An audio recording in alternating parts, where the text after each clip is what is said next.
Rules for a Knight. The Last Letter of Sir Thomas Lemuel Hawke by Ethan Hawke.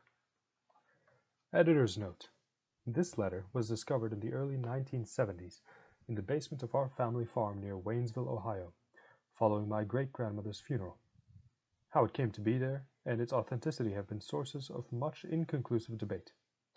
Our family does, however, lay claim to a direct lineage to the noble Hawkes of Cornwall, and Sir Thomas Lemuel Hawke was among the 323 killed at the Battle of Slaughter Bridge in the winter of 1483. The letter and rubric were originally written in Cornish, and had been severely damaged at the time of their discovery.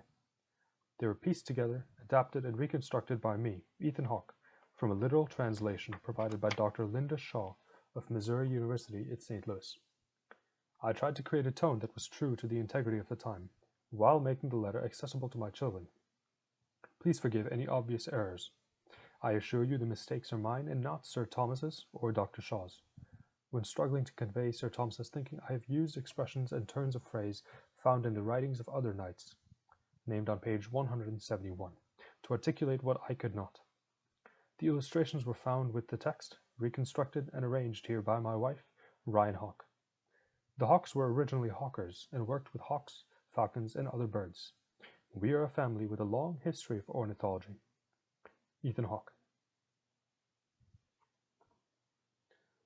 Cornwall, 1483. My dear children, Mary Rose, Lemuel, Svenild, and Idame. A dark wind murmurs secrets into my ear as I write to you this evening.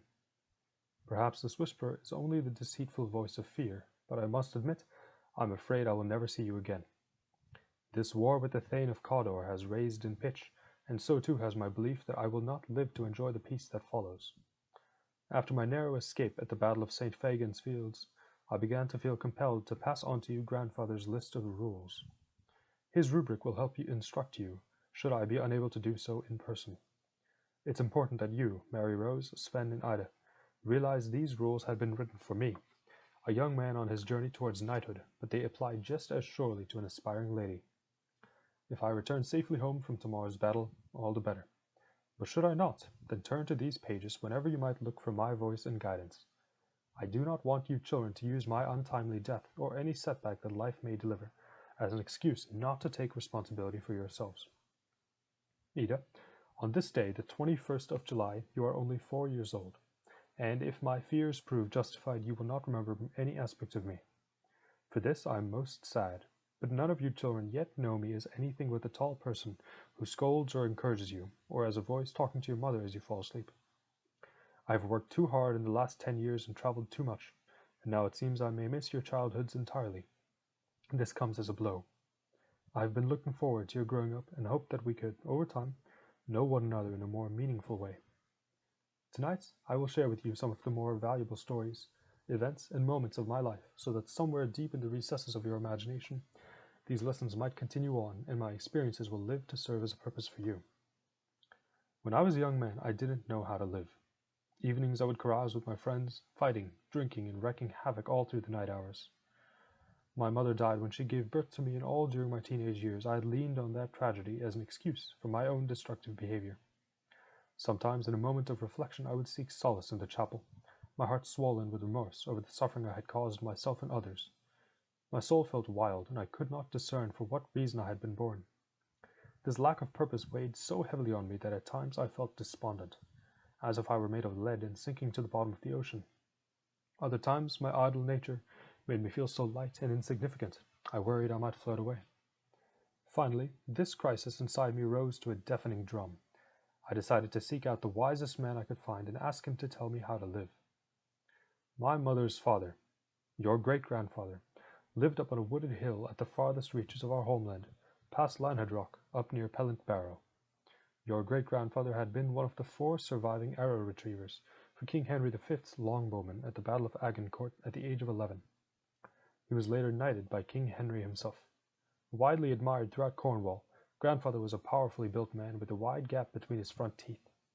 I had met him on only a handful of occasions, as he and my father had a troubled relationship. Lemuel, you might remember Grandfather. He tried to give you a toy wooden dagger, and you cried, "He looks like a dead person." Grandfather laughed. I came to his door and knocked. When he answered, I said boldly, "Everyone claims you are the wisest man of the realm. Please tell me how I should live. Why should I not cheat or steal? How do I keep from terrible attacks of fear? Why am I so inconsistent? Why do I do what I know I should not? Am I weak or am I strong? Am I kind or cruel? I have been all these things. I don't even truly understand the difference between right and wrong, just and unjust.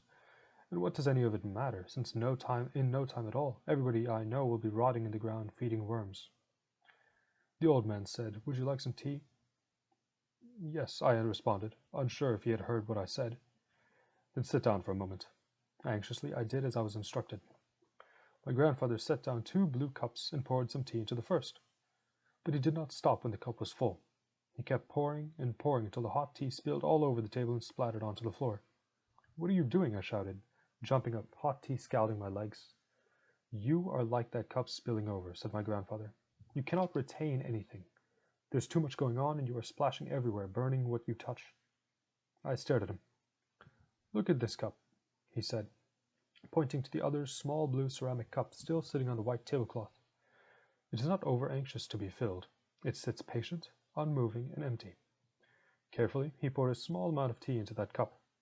"You must be like this," he stated with a mischievous grin, gesturing to the steam gently rising from the second blue cup. "Answers to your questions will come, but if you are not still and empty, you will never be able to retain anything." I sensed my shoulders drop and a smile come over my face. I knew I'd come to the right place. I congratulated myself. Mumbled my grandfather. There was a long stillness. "I'm glad you've come, Thomas," he said, piercing me with his ancient blue eyes.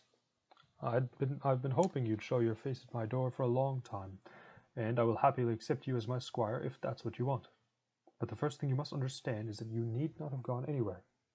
You are always in the right place at exactly the right time, and you always have been." He paused and looked at me even more deeply.